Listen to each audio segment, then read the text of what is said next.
الحمد لله القائل: من عمل صالحا من ذكر أو أنثى وهو مؤمن فلنحيينه حياة طيبة ولنجزينهم أجرهم بأحسن ما كانوا يعملون.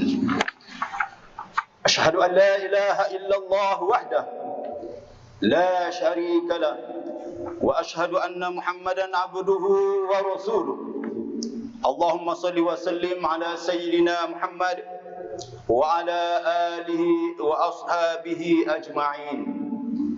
أما بعد، فيا عباد الله اتقوا الله، أوصيكم وإياي بتقوى الله فقد فاز المتقون. وقال الله تعالى في كتاب العزيز: يا أيها الذين آمنوا اتقوا الله حق تقاته ولا تموتن إلا وأنتم مسلمون. Tuan-tuan sidang Jumaat rahimakumullah, saya mengambil kesempatan ini untuk berpesan kepada diri saya juga tuan-tuan sekalian. Marilah kita meningkatkan ketakwaan kita kepada Allah, dalam erti kata melaksanakan apa yang diperintahkannya dan meninggalkan segala larangannya. Marilah sama-sama kita ikuti khutbah yang akan disampaikan berligar pada tajuk memaknai kehidupan ini. Tuan-tuan sidang Jumaat rahimakumullah, apabila kita diciptakan, apabila kita dibekalkan dengan fitrah dan naluri, apabila kita dijadikan berpasang-pasang lelaki dan perempuan, apabila kita diberikan rasa dan perasaan, apabila kita dianugerahkan nafsu, di sana bermulalah babak-babak kerosakan. Dalam masa yang sama, kita dibekalkan dengan iman. Lalu berlakulah ada di kalangan kita yang ingkar, di samping ada yang taat. Akan ada yang tamak, di samping yang bersyukur. Akan ada yang zalim, di samping yang adil. Bahkan akan ada yang sarakah dan rakus, di samping yang pemurah serta tawadhu. Mengisapi situasi ini, kita perlulah berusaha agar kehidupan kita ini berada di bawah tuntutan dan petunjuk agama. Beramal dan berbuat baiklah kita sebanyak-banyaknya semasa hidup ini. Hari-hari yang dilalui hendaklah semakin baik dan berguna bagi kehidupan akhirat nanti. Jika hanya menyibukkan diri untuk kehidupan dunia semata, maka kita benar-benar bakal menjadi orang-orang yang rugi di akhirat nanti. Al-Quran dan hadis banyak memperingatkan kita agar sentiasa mempersiapkan bekal dalam kehidupan dunia ini untuk kebahagiaan kekal abadi di akhirat nanti. Wa tazawwadu fa inna khairaz zadit taqwa. Maka berbekallah kamu, dan sebaik-baik bekalan itu adalah bekalan takwa. Oleh itu, bagi memaknai kehidupan ini agar memberi manfaat kepada kita untuk hidup di dunia ini, lebih-lebih lagi di akhirat nanti, kehidupan kita hendaklah diisi dengan perkara berikut. Pertama, mengisi hidup dengan ibadah.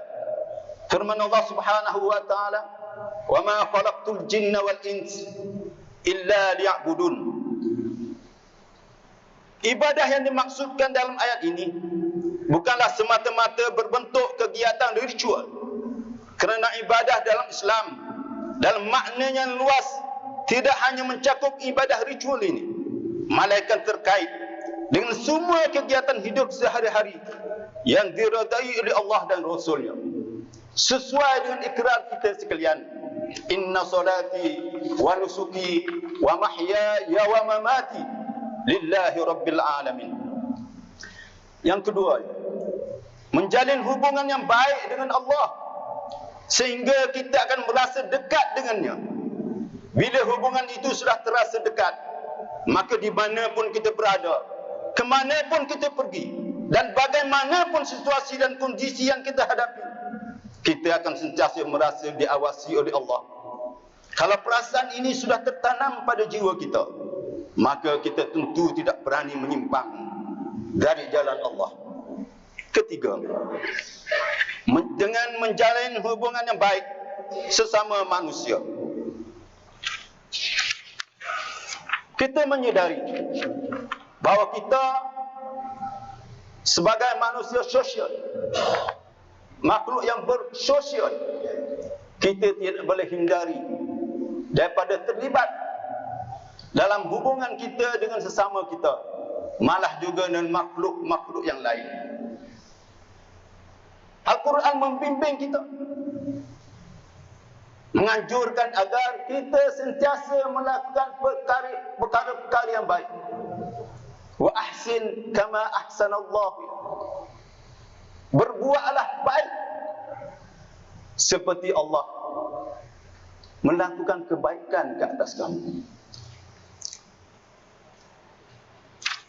Keempat, sentiasa berpegang teguh pada Al-Quran dan Sunnah. Al-Quran dan Sunnah merupakan pedoman dalam perjalanan hidup kita. Sesiapa yang berpegang kepada keduanya, nescaya tidak akan tersesat selama-lamanya. Ibarat pelaut, Al-Quran dan Sunnah itu merupakan kompas yang menunjuki arah perjalanan. Apabila dua pedoman ini diabaikan, maka seorang itu akan tersesat dari jalan hidup yang benar. Sebaliknya, bila pedoman ini dipegang erat-erat, nescaya seorang itu tidak akan berhasil disesatkan oleh syaitan dan para pengikutnya dari jalan hidup yang benar. Benarlah apa yang disebutkan oleh baginda Rasulullah sallallahu alaihi wasallam, "Taraktu fikum amrayn ma in tamassaktum bihima lan tadillu ba'di abada, kitab Allah wa sunnati kama qala Rasulullah sallallahu alaihi wasallam." Aku tinggalkan kepada kamu dua perkara, dua SOP, dua orders kepada kita, iaitu Al-Quran dan Sunnah. Sesiapa sahaja berpegang kepada dua orders ini, nescaya jaminan baginda Rasulullah sallallahu alaihi wasallam, lan tadillu ba'di abada. Nescaya kamu tidak akan sesat selepas daripada kewafatan ini selama-lamanya, iaitu kitab Allah dan sunnah baginda Rasulullah sallallahu alaihi wasallam. Kelima, yaitu dengan cara mencari redha Allah, ibtigha mardatillah. Firman Allah Subhanahu wa taala, "Wa minan nasi man yashri nafsahu ibtigha mardatillah, wallahu raufun bil ibad." Dan di antara manusia ada orang yang mengorbankan dirinya kerana mencari keredaan Allah, dan Allah amat maha penyantun kepada hamba-hambanya. Mencapai redha Allah, maka kita perlu tetap berada di jalan yang lurus. Artinya kehidupan ini harus dijalani sesuai dengan jalan Allah Subhanahu wa ta'ala. Wa anna hadha sirati mustaqima fattabi'uh wa la tattabi'us subula fatafarraqa bikum an sabili. Keenam, berjuang dan berkorban di jalan Allah. Firman-Nya, "Alladzina amanu wa hajaru wa jahadu fi sabilillahi bi amwalihim wa anfusihim a'zamu darajatan 'indallah wa ulaika humul faizun." Orang-orang yang beriman dan berhijrah serta berjihad di jalan Allah dengan harta benda dan diri mereka adalah lebih tinggi darjatnya di sisi Allah, dan itulah orang-orang yang mendapat kemenangan. Dalam konteks perjuangan di jalan Allah, pengorbanan menjadi sangat penting, kerana memang tidak mungkin perjuangan tanpa berjalan dengan baik dapat berjalan dengan baik tanpa pengorbanan yang dilakukan oleh kita. Oleh itu, mereka yang mahukan tinggi darjatnya di sisi Allah Subhanahu wa taala hendaklah memperbanyakkan kurban, sama ada masanya, harta bendanya, jiwa raganya, demi mencari mardatillah. Seterusnya, tidak melakukan kesalahan ataupun maksiat. Dalam sebuah hadis Rasulullah sallallahu alaihi wasallam bersabda yang bermaksud, sebaik-baik Islam seseorang adalah yang meninggalkan sesuatu yang tidak bermanfaat.